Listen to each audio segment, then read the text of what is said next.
Good morning, students. In last lecture, we studied about ultrasonic waves and its application.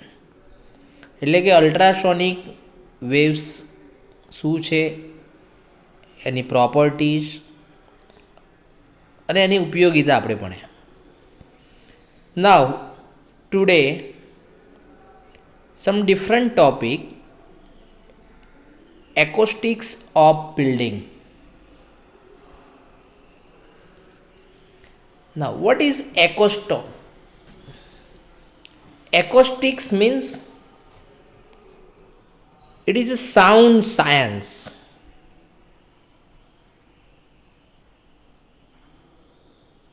Sound propagation, sound listening, એટલે કે અવાજ કેવી રીતે આગળ વધે છે, એને કેવી રીતે સાંભળવાની પ્રોસેસ છે, એ બધા વિષયમાં ભણવામાં આવે છે. Sound waves, we study about sound waves. In air, normal temperature, sound has 340 meter per second its velocity. એટલે કે સાઉન્ડની ઝડપ હવામાં 340 મીટર પ્રતિ સેકન્ડ છે. તો first of all, definition of acoustics of building, the branch of science which deals with the planning of building or a hall with a view to provide best audible sound to the audience is called acoustics of building. એટલે કે આપણે building હોય, hall હોય, એનું planning એવી રીતે કરવાનું કે સાંભળનાર વ્યક્તિને બેસ્ટમાં બેસ્ટ અવાજ સંભળાય ઓડિયન્સને. ધારો કે કોઈ મોટો હોલ હોય તો હોલમાં તમને ખબર હશે કે એકવાર બોલ્યા પછી, દાખલા તરીકે નવરાત્રિમાં આપણે બોલીએ છીએ હલો, પછી હલો હલો હલો હલો એવું સંભળાય છે. તો એવી રીતના અવાજનું રિપીટેશન ના થાય અને આપણને અવાજ સાંભળવામાં સારો લાગે, ઓડિબલ સાઉન્ડ બેસ્ટ, એને કહેવામાં આવે છે એકોસ્ટિક્સ ઓફ બિલ્ડિંગ. એટલે કે બિલ્ડિંગની ડિઝાઇન એવી કરવામાં આવે છે જેથી અવાજનું પુનરાવર્તન, રિપીટેશન થવું જોઈએ નહીં. બે પેરેલલ વોલ હોય તો એમાં જે પણ સાઉન્ડ હોય એના રિફ્લેક્શનથી અવાજમાં ડિસ્ટર્બન્સ થાય છે, સાઉન્ડની અંદર ડિસ્ટર્બન્સ થાય.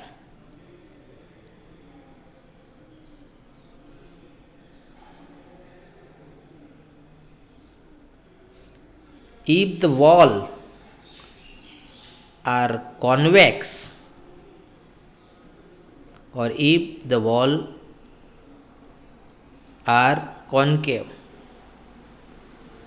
બે પ્રકારની વોલ હોય, કોન્વેક્સ અથવા કોન્કેવ, બરાબર. અને એના ડિપેન્ડ્સ ઓન ઇટ્સ પ્લાન.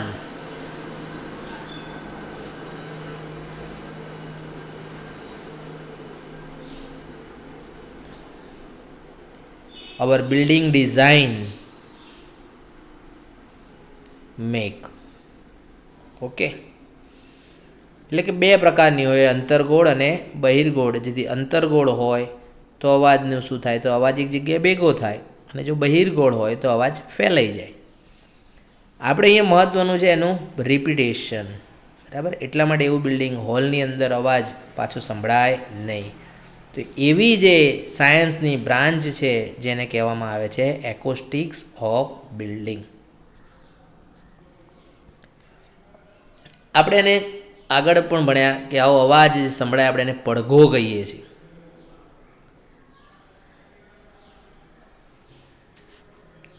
બધાએ પડઘા વિશે તો સાંભળ્યું જ હશે. ઇકોને કહેવાય પડઘો. શું કહીશું આપણે? પડઘો. loudspeaker, in our loudspeaker some echo are arranged there in our auditorium, theater.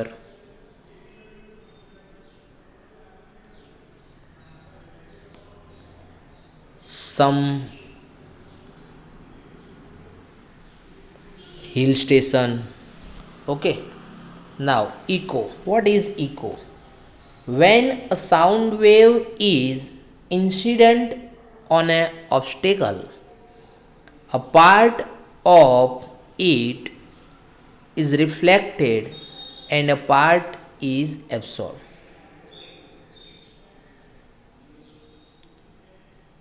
એટલે કે સાઉન્ડ વેવ જ્યારે ઓબ્સ્ટેકલને અથડાય છે ત્યારે એને થોડોક ભાગ જે છે એ રિફ્લેક્ટ થાય છે અને થોડોક ભાગ હોય છે એ એબ્સોર્બ થાય છે. એબ્સોર્બ એટલે અંદર શોષાઈ જાય છે, જેને એબ્સોર્બ કહીએ છીએ.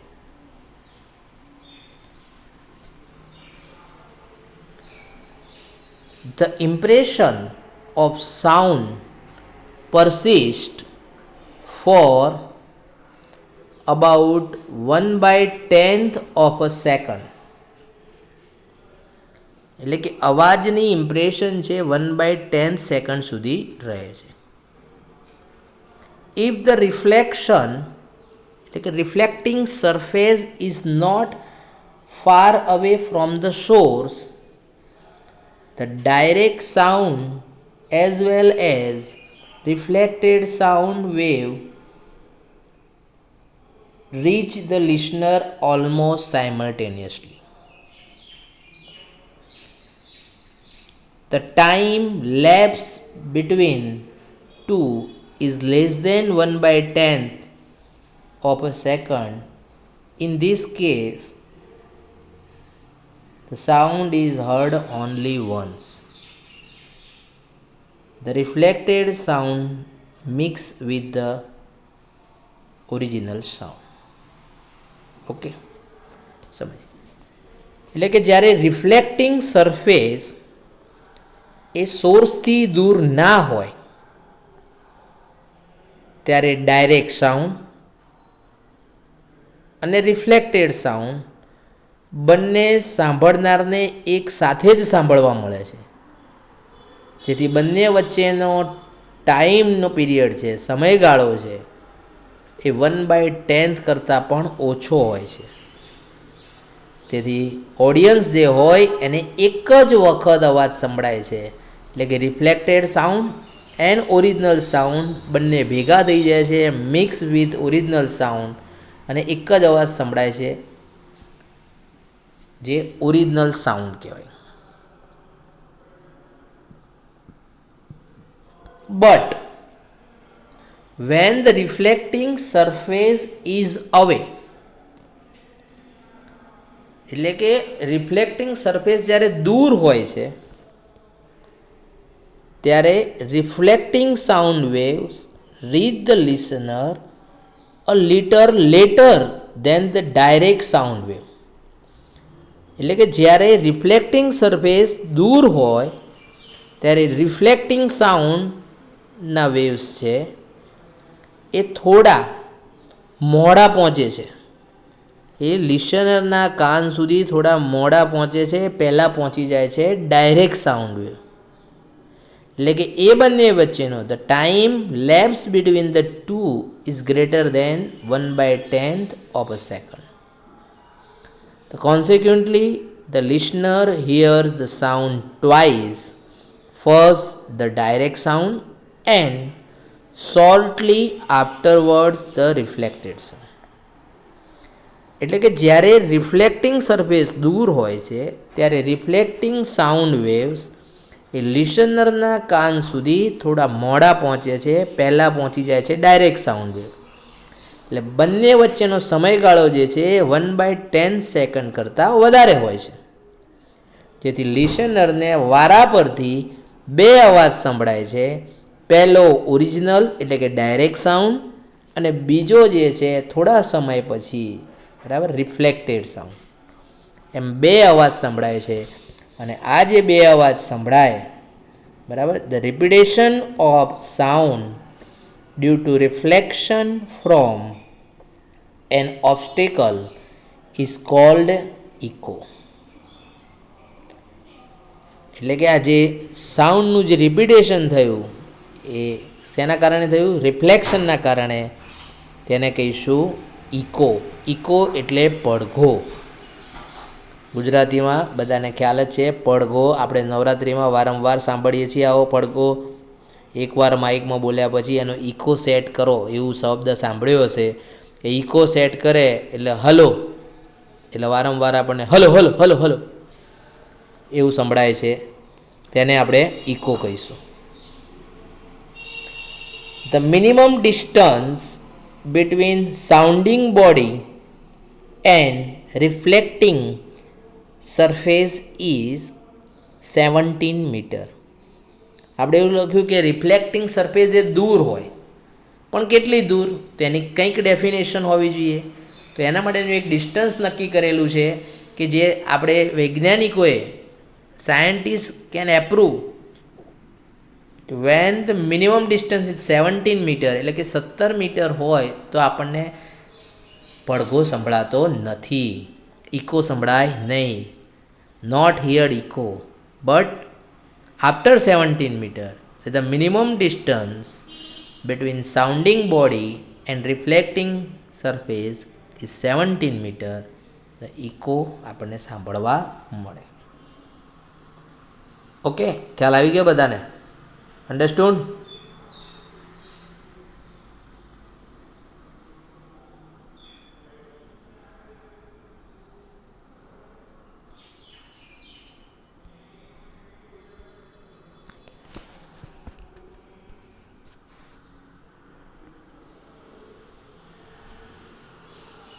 Now, next topic in this, importance of reverberation of sound. અહીંયા એક શબ્દ નવો છે, આ રિવર્બરેશન.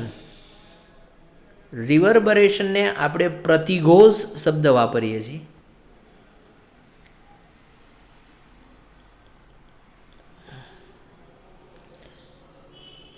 શું કહીશું એને? પ્રતિઘોષ. ખાસ કરીને સર્કલ રાઉન્ડ શેપમાં જ્યારે વોલ હોય હોલની અંદર, ત્યારે આપણને થોડોક અવાજ બંધ થાય પછી પણ આપણને વારંવાર સંભળાય છે, એનું રિપીટેશન થાય છે. એને આપણે કહીશું રિવર્બરેશન.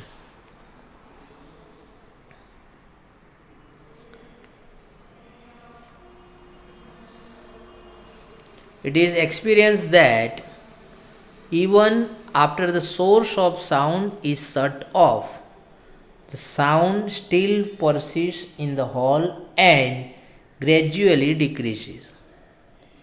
મેં કીધું એમ જ કે સોર્સની અંદરથી જ્યારે અવાજ બંધ થઈ જાય, એટલે કે સાઉન્ડ સોર્સ શટ ઓફ થઈ જાય, અવાજ બંધ થઈ જાય પ્રોડ્યુસ થવાનો, છતાં પણ sound still persist in the hall, એટલે કે હોલમાં આપણને અવાજ સંભળાય અને ધીરે ધીરે ગ્રેજ્યુઅલી ડિક્રીઝ થાય અને આમ બંધ થતો થાય. This is on account of multiple reflections of sound from the walls and other reflecting surfaces in the hall. શેના કારણે થશે? તો આ બધી જ વસ્તુ on account of multiple reflection, ઘણું બધું રિફ્લેક્શન થશે સાઉન્ડનું. વોલ ઉપરથી પણ થાય, ફર્નિચર હોય તો ફર્નિચર પર થાય, ચેર ઉપરથી થાય. એટલે કે રિફ્લેક્ટિંગ સરફેસ, હોલની અંદર જેટલી પણ રિફ્લેક્ટિંગ સરફેસ છે બધામાંથી, એટલે આ બધો અવાજ વારંવાર પાછો આવશે, નજીક હશે, થોડુંક દૂર હશે, બરાબર? એના કારણે વારંવાર રિપીટ થવા જશે અને થોડો થોડો દૂર દૂરથી આવશે અવાજ, એટલે ધીરે ધીરે એને ગ્રેજ્યુઅલી ડિક્રીઝ થશે. So the definition is the presence of sound in an enclosure even after the source is shut off is called reverberation. Presence definition ખાસ યાદ રાખજો, એની ડેફિનેશન છે the presence of sound in an enclosure even after the source is shut off. એટલે કે source shirt of થઈ જાય છતાં પણ આપણને અવાજ સંભળાય છે ઇઝ કોલ્ડ રિવર્બરેશન. ગુજરાતીમાં વાત કરીએ કે હોલ જે છે, હોલની અંદર સાઉન્ડ ઉત્પન્ન કરતા જે પણ ઇક્વિપમેન્ટ છે એ બંધ થાય છતાં પણ આપણને ઓરિજિનલ સાઉન્ડ સંભળાતો હોય છે, એટલે કે ચાલુ રહ્યો હોય એવું આપણને આભાસ થાય છે, જેથી આને રિવર્બરેશન પ્રતિઘોષ કહેવામાં આવે છે. પણ આપણે અહીંયા પ્રતિઘોષ શબ્દ નહીં, ટેકનિકલ વર્ડ તરીકે બધા જ લોકો ધ્યાન રાખો, રિવર્બરેશન ન જ યાદ રાખીશું. મેક્સિમમ ટેકનિકલ ટર્મ આપણે યુઝ કરીશું ઇંગ્લિશ અને ગુજરાતી બંનેમાં. અમુક જ શબ્દો આપણે ગુજરાતી લખીશું, બાકી એ ટેકનિકલ જ વાપરવાનો, બરાબર. એનો ઉચ્ચાર ભલે સ્પેલિંગ ના આવડે પણ આપણે ઉચ્ચાર લખવાનો, રિવર્બરેશન.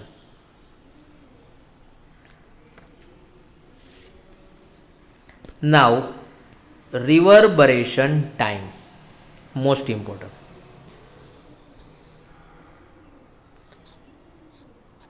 The time during which the energy density of the sound falls to millionth એટલે કે 10⁻6 10⁻6 of its initial value after the source is shut off is called reverberation time.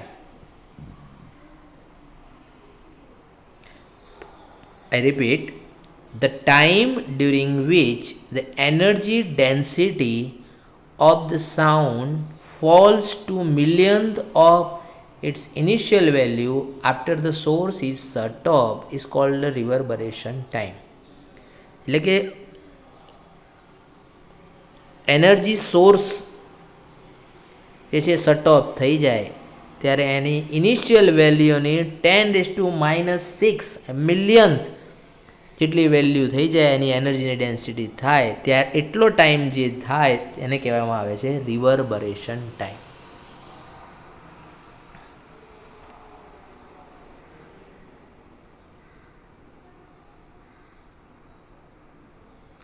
Generally 2.0 સેકન્ડથી ઓછું હોય છે.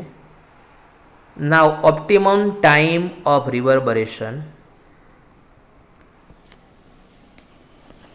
હવે દરેક માટે અલગ અલગ હોય, depending upon time of type of sound, volume and design of the auditorium, the reverberation time is kept 0.5 to 2.3 second.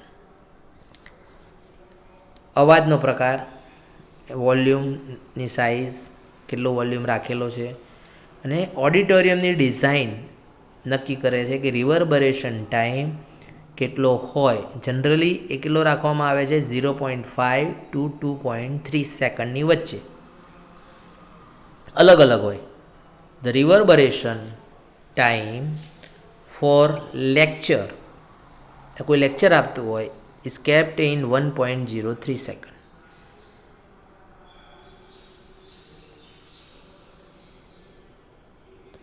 The reverberation time for musical sound is kept 1.5 to 1.7 second. Musical group હોય, perform કરતું હોય, stage show હોય, એની વાત છે કે ત્યારે પણ આવી રીતના હોલ હોય, એ હોલની ડિઝાઇન સ્પેશિયલ રાખવી પડે.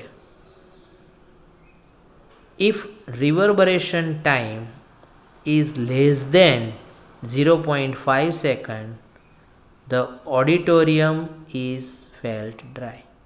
એટલે એનાથી ઓછો હોય તો એમાં મજા આવે નહીં, બરાબર. એટલે એવી જ રીતના if the reverberation time is more than 2.3 second, the sound become confused and not understand. એટલે કે જ્યારે 2.3 કરતાં વધારે હોય રિવર્બરેશન ટાઈમ, ત્યારે સાઉન્ડ જે છે આપણને કન્ફ્યુઝ કરે, વારાફરતી બધું મિક્સિંગ થવા માંડે, કારણ કે લાઈવ પરફોર્મન્સ હોય એટલે આપણે સમજી શકીએ નહીં, નોટ અન્ડરસ્ટેબલ. એટલા માટે શેની વચ્ચે હોવો જોઈએ? 0.5 to 2.3. Okay. Now another topic, coefficient of absorption of sound. કે સાઉન્ડ કેટલો એબ્સોર્બ થશે ઓબ્સ્ટેકલની અંદર એનો કોએફિશિયન્ટ છે. Since different material absorb sound energy differently. તો આપણને ખબર જ છે કે દરેક મટીરિયલ છે અલગ રીતે પોતે ડિફરન્ટલી એબ્સોર્બ કરશે. પણ એ કેવી રીતના? બરાબર, જેવી રીતે આપણને ખબર જસ્ટ લાઇક ડિસ્ટન્સ, તો distance measure in metre, kilometre. Similarly we can measure the coefficient in the terms of coefficient. The absorption of all the materials are expressed in terms of absorption coefficient. The coefficient of absorption of the material is defined as the ratio of the sound energy absorbed by the surface to the total sound energy incident on the surface. એટલે કે એની definition થઈ ગઈ કે coefficient of absorption of sound is equal to in numerator sound energy absorb by the surface, એટલે કે surface કેટલી energy absorb કરશે, divided એટલે કે એના ડિનોમિનેટરમાં total sound energy incident on the surface, એટલે કેટલી એનર્જી આપી હતી એને કે આધારે મળશે coefficient of absorption. As all the sound waves falling on an open window pass through an open window is taken to be a perfect absorber of the sound, and absorption coefficient of all substance are measured in terms of open window unit OWU. એટલે કે એના માટે એક unit નક્કી કરવામાં આવ્યો જેને કહેવામાં આવે છે open window unit OWU.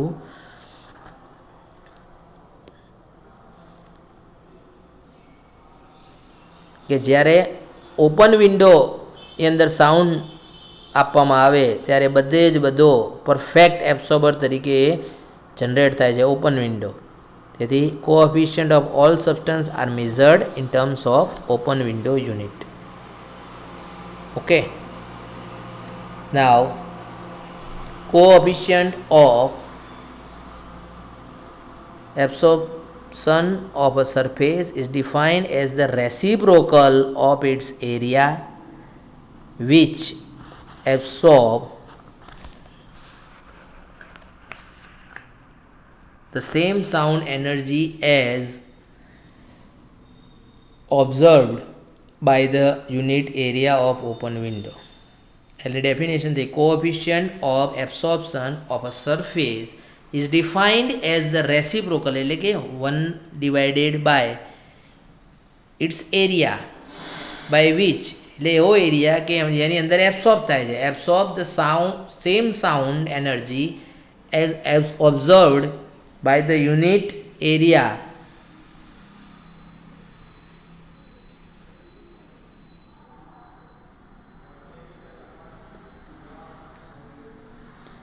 the absorption coefficient of a given material depends on the frequency of the sound also. કેટલી ફ્રીક્વન્સી છે, હાયર ફ્રીક્વન્સી માટે એ હાયર હોય તો આપણને આઈડિયા છે જ. ઓકે.